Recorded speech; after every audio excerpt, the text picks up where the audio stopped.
So what I'm going to do while we're having a nice little rainstorm, and it's just raining so nice out there, is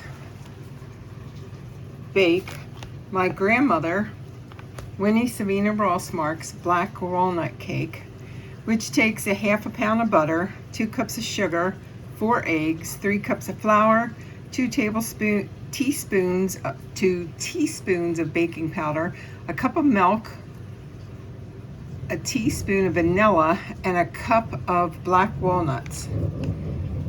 So what I have going on now, and I set my oven for 350 and it's going to bake for about an hour. So my oven is preheating. In the meantime, I have some butter, which just fogged up my camera,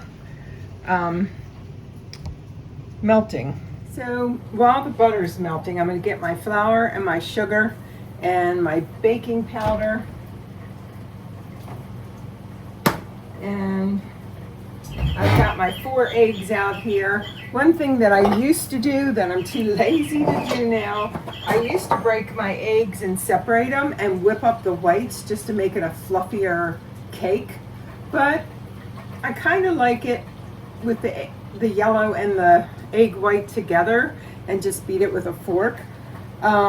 So what I found is that if I whip up the egg white with my mixer, which I have a great big KitchenAid, which is hard to pull out of that corner. If I had a little hand mixer, maybe I wouldn't be so lazy.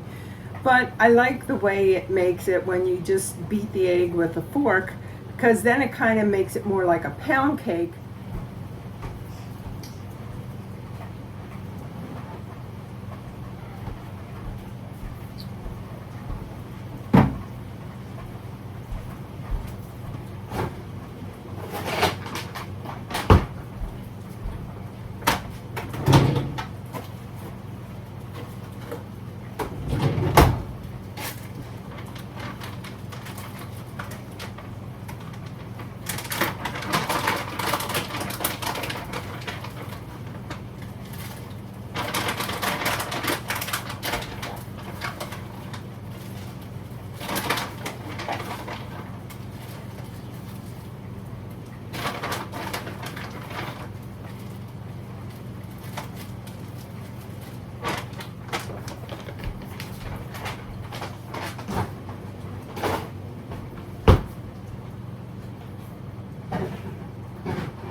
So it seems like I wasn't filming this last part.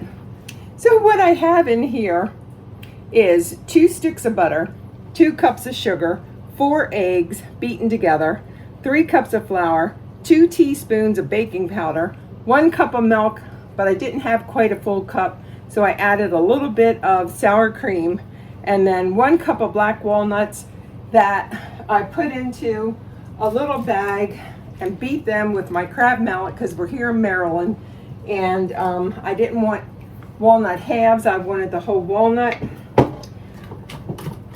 This mixture is all mixed together, and now I'm adding it into my floured tube pan.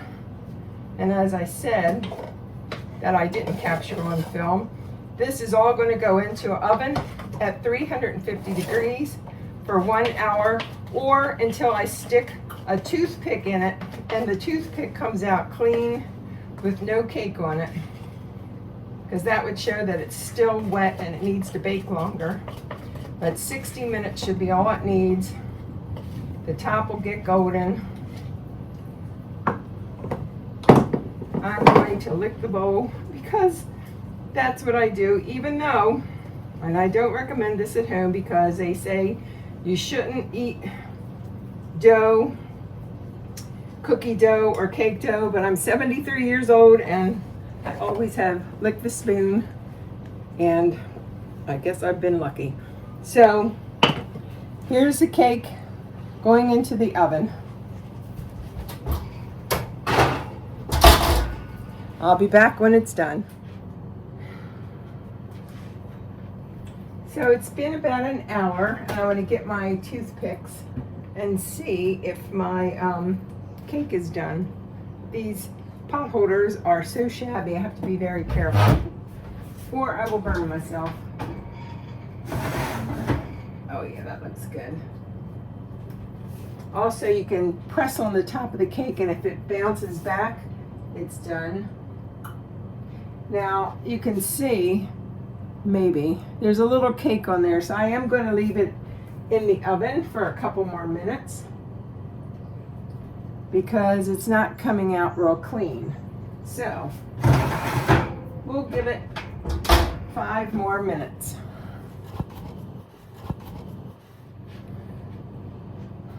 All right, so we're gonna use another toothpick and see if it's ready now.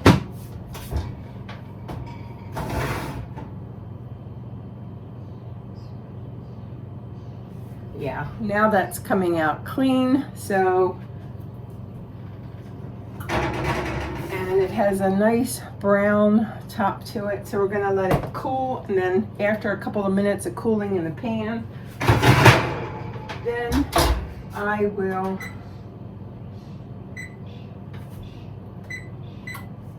take it out of the pan and have a slice. Once again, the button was not pushed, so I don't know what I filmed. I have a feeling I turned it off instead of on. But this is the cake out of the tube pan. Basically, what I did was hold it like this, put my hand there and hold the cake. And then as I had the cake, I put the dish and then flipped it over. And so here is the cake. I'm gonna go fix a cup of coffee, learn how to work my phone, and have a slice.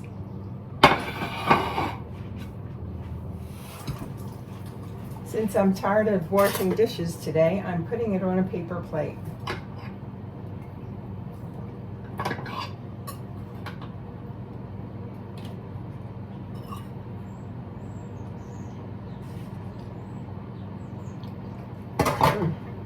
When I made the cake, instead of 1 teaspoon of vanilla, I added about 4. I love vanilla, absolutely love it. So you can put 1 teaspoon in, or if you love vanilla like I do, you can put about 4 teaspoons in. This came out a little crumblier. I will redo this video the next time I make the cake. I'll film it and actually show me mixing the ingredients together. And again, learning to push the button on for on and off for off.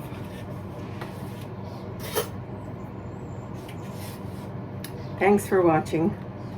Have a great day and enjoy life. So, a little trivia. Basically, this cake recipe is 100+ years old. My grandmother would have been, I think, 113. She was born in 1908. And her mother died when she was quite young. And her grandmother spoke German. So my grandmother didn't, because her mother died and she was pretty much the interpreter, I guess.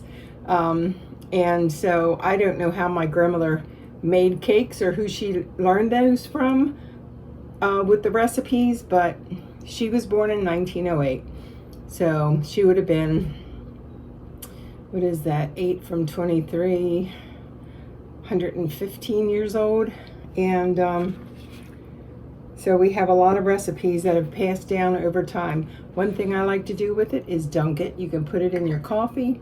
It's a great little dunking cake.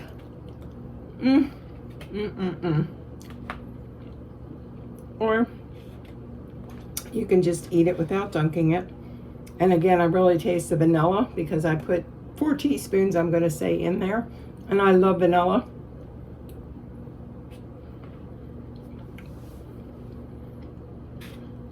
I can just imagine how many generations have made this walnut cake. And I put 2 sticks of butter in it.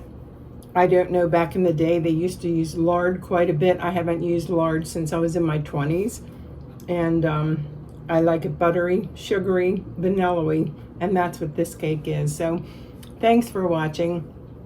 I hope you have old family recipes that you have passed down to your kids and their kids, and it's nice to have things that came through the generations. It's surprisingly, when you watch other shows, I watched some Turkish shows, and they had like a raisin cake, and that's something that my grandmother did. She was German, and so you have to wonder the root of all these recipes. How many generations back did they come? It's very interesting to me. I don't know how much research was ever done on cookbooks and recipes and people and what groups made what kind of cakes, and all that would be fascinating to learn. I don't know anything about it, just am amazed at how we did have some recipes that have just come down through the generations. We also have one that's a yeast dough, and I'll have to do that one day because that yeast dough makes absolutely delicious blueberry cakes, and you can use that dough to roll it up, put raisins and walnuts in it and cinnamon and sugar, and then icing it with a buttercream icing to make a wonderful cinnamon bun. It's really, really good. Anyway, I will redo this recipe again and hopefully push the buttons when I'm mixing the cake, but it's a pretty simple cake. It's a very delicious moist cake, and it has walnuts in it.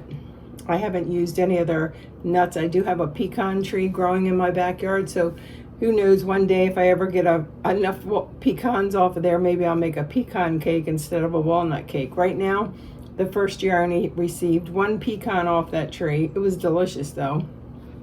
I do see, it looks like some nuts are growing, so who knows, by the fall, maybe I'll have enough to make a cake. Anyway, thanks for watching. Have a great day.